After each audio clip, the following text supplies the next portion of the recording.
Politicians often take advantage of what they assume to be ignorance on the part of voters. One example is Ted Cruz and other Republicans who have said that net neutrality is Obamacare for the internet. They say that because they assume you're not going to look it up, you're not going to find out what net neutrality actually is. It's actually nothing like Obamacare. It's nothing like the Affordable Care Act.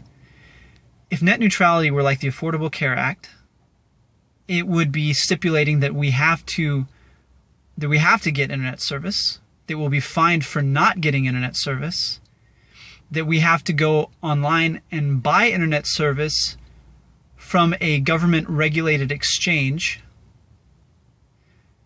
so on and so forth. None of that is true for net neutrality. It has nothing to do with net neutrality. Net neutrality stipulates that ISP, internet service providers, such as Comcast, Time Warner Cable, cannot selectively slow down sites. They have to give the same service, the same speed to every site.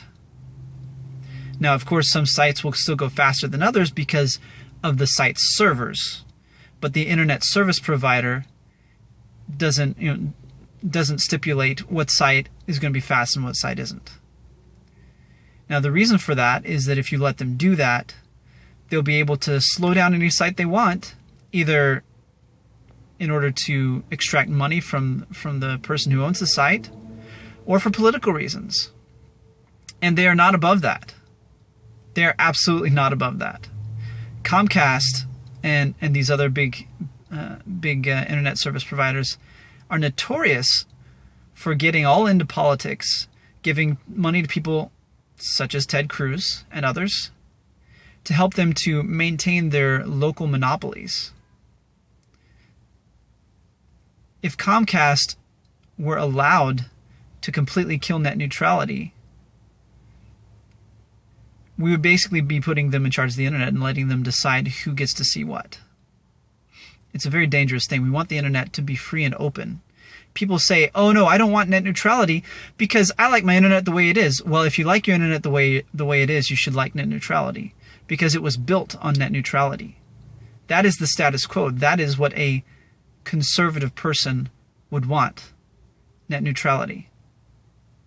Comcast and Time Warner Cable, those guys, they are trying to do away with net neutrality. They are getting rid of the status quo. Ted Cruz, I actually think he doesn't even know what net neutrality is. I don't think he's really lying. I think he just had this line given to him by someone beneath him, and he said, okay, that sounds good, and he went with it. But don't listen to this. Don't believe it. Net neutrality is a good thing. It's what's going to keep the internet free. It's going to keep information flowing free. You should support it.